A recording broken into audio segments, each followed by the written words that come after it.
Amigos, novamente volto, continuando os estudos sobre os ensinamentos de Jesus para todos nós, para essa humanidade toda. Perdão das ofensas. Simeão abordou 1862, na França, né? Lá onde Allan Kardec estava editando seus livros. Eles se reuniam e, durante os trabalhos, apareciam várias entidades para se comunicar com toda a boa vontade do mundo. Então nós temos também que agradecer a eles, porque eles nos trouxeram muitos conhecimentos.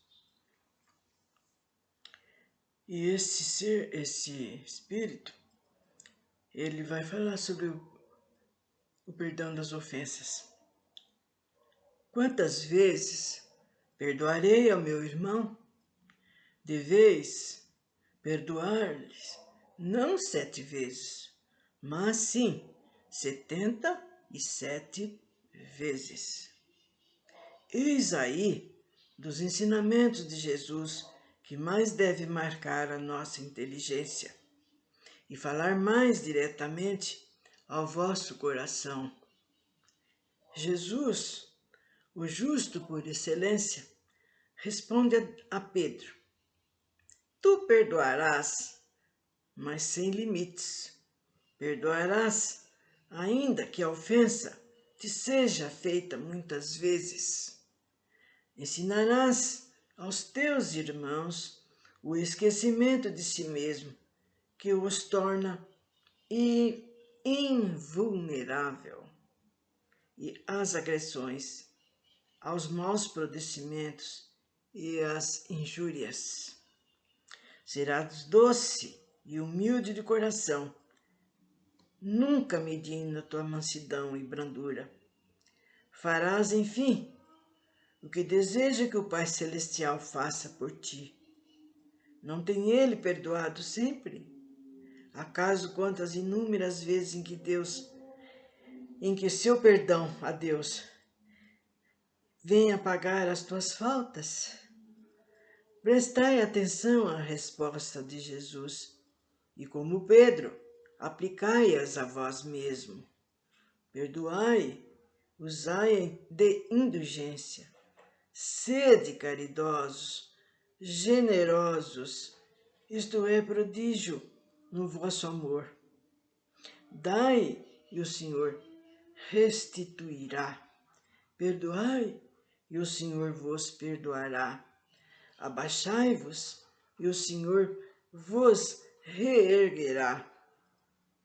Humilhai-vos e o Senhor vos fará sentar à sua direita. Perdoai, portanto, a vossos irmãos como tendo necessidade de serdes perdoado. E se seus atos vos prejudicarem pessoalmente, é mais um motivo para serdes indulgente, porque o mérito do perdão é proporcional à gravidade do mal cometido. Além de tudo, nenhum merecimento tereis se não perdoares sinceramente ao vosso irmão as pequenas ofensas que vos façam. Espíritas, nunca vos esqueçais que nas palavras, bem como nas ações, o perdão das injúrias não deve ser uma palavra vazia e inútil. Se vos dizeis espíritas, sede-o de fato. Esquecei o mal que vos foi feito e pensai apenas numa coisa, no bem que podeis fazer. Aquele que entrou neste caminho não deve, nem mesmo em pensamentos, desviar-se dela, porque sois responsáveis pelo que pensais e Deus vos conhece. Fazei, portanto, com que eles sejam desprovidos de qualquer sentimento de rancor. Deus sabe o que se passa no coração de cada um dos seus filhos. Felizmente, portanto, nós devemos nos orientar, nos dizer, né, o que temos que fazer. E não tampar o sol com a peneira, achar que não, que a gente não está fazendo nada, que a gente é bom, né? Porque deu um bom dia para o outro, porque deu uma moedinha aqui para o outro. E não é por aí, gente. Não é por aí que vai tirar, desviar aquilo que a gente fez, que acabou às vezes de ofender um filho, uma esposa, um irmão qualquer. Feliz, portanto, daquele que pode, a cada noite, ao deitar, se dizer: nada tenho contra o meu próximo. Muitas vezes a gente escuta: nossa, não vou fazer tal coisa porque eu quero dormir sossegado. Não quero ficar revirando na cama. Quero ter um sonho dos justos, dos certos. Agora, de Paulo, o apóstolo, Lyon, 1861. O Paulo apóstolo, vocês lembrar que ele antes, ele chamava-se Saulo, e ele perseguia os cristãos, né? E depois quanta coisa que ele não fez por nós também, quando ele conheceu Jesus. Perdoar aos inimigos, segundo Paulo, é pedir perdão para si mesmo. Perdoar aos amigos é dar-lhe uma prova de amizade. Perdoar a ofensa é mostrar que se tornou melhor do que era antes. Perdoar, portanto, meus amigos, a fim de que Deus vos perdoe. Pois se fordes duros, exigentes, inflexíveis, se fordes rigorosos mesmo por uma pequena ofensa, como queres que Deus esqueça que cada dia tendes mais necessidade de perdão? Infeliz daquele que diz: nunca perdoarei, pois pronuncia a sua própria condenação. Mas há duas maneiras diferentes de se perdoar: o perdão dos lábios e a do coração. Muitas pessoas dizem a respeito dos seus adversários: eu lhe perdoo, enquanto interiormente experimenta um secreto prazer pelo mal que lhe acontece, dizendo a si mesmo que eles bem o merecem. Quantas dizem: eu perdoo e acrescento, mas nunca me reconciliarei. Não quero vê-lo pelo resto da minha vida. Esse é o perdão segundo o Evangelho. Segundo o que diz o nosso Evangelho. E as pessoas às vezes falam, né? Quando a gente fala, não, vocês estão agindo como criança, igualzinho. E depois querem que as crianças ajam como os adultos, determinados adultos. Ó, o verdadeiro perdão. O perdão que crê lança um véu sobre o passado. Não vamos falar mais nisso, amigo. Vamos esquecer o que eu disse. Eu esquecerei o que você fez. Vamos nos abraçar. Isso que é bonito, maravilhoso, mas de coração. É o único meio que você será cobrado, pois Deus não satisfaz com as aparências, sonda os fundos dos corações e os mais secretos pensamentos, não aceitando apenas palavras e simples fingimentos. O esquecimento total das ofensas é próprio das grandes almas. O rancor é sempre o sinal de baixeza e de inferioridade. Não vos esqueçais de que o verdadeiro perdão se reconhece mais pelos atos do que pelas palavras.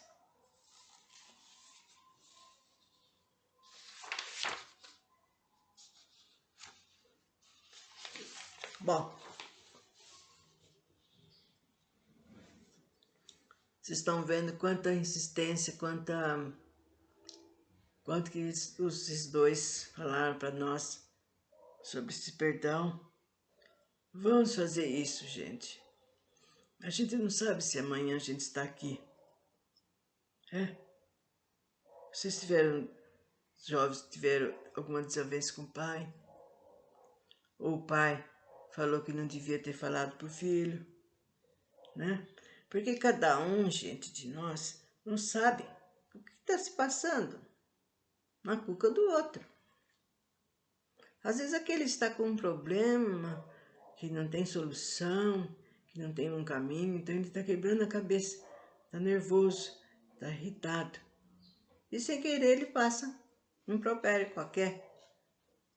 E a pessoa que ouve pensa que ele está fazendo porque quer, porque quis, porque é mau caráter, e assim por diante. E também não é por aí, porque quantas vezes nós não temos, né, na nossa cabeça, como se fosse uma tempestade. Tudo passa, e de uma maneira bem lúcida, de uma maneira bem consciente, a gente procura melhorar não só as nossas condições, como a do outro, né? Ele mesmo vai vendo, né? Uma criança que está desenvolvendo, um jovem, né? Ainda mais os jovens, que eles reagem sem pensar e quer fazer, quer acontecer. Então eles vão copiando o que o adulto, que o outro mais velho está fazendo ou está falando. Então nós vamos falar sobre a indulgência.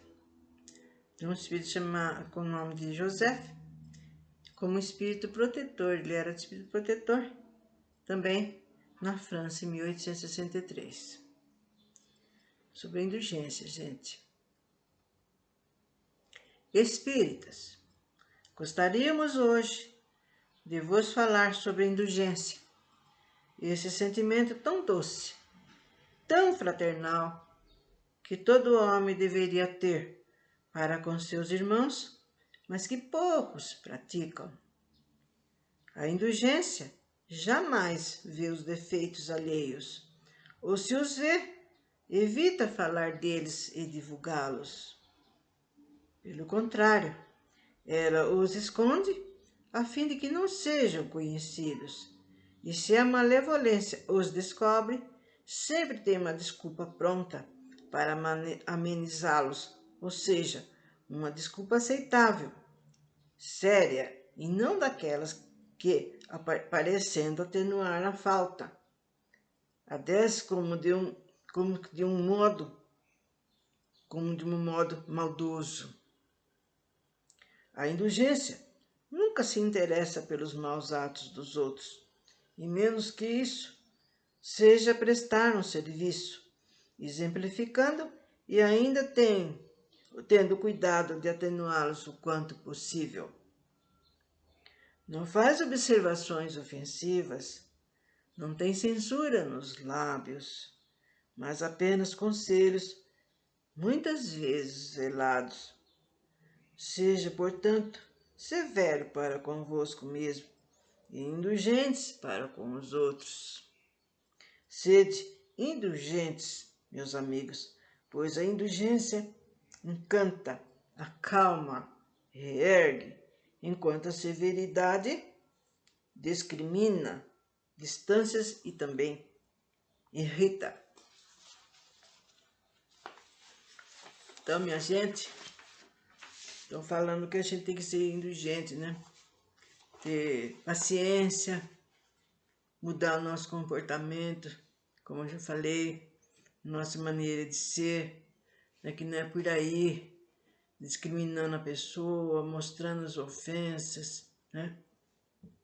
E sempre a gente está vendo exemplos, que nem encontrei uma velha conhecida, então ela estava dizendo que o marido dela é falecido e que todas as vezes mesmo, que ela ia, que ela estava, eles eram um casal maravilhoso, mas toda vez que eles iam conversar, porque tinha alguma coisa que ela falasse dessa ou daquela pessoa, ela disse para mim que ela não falava para ofender nem nada, de jeito nenhum, apenas ela comentava.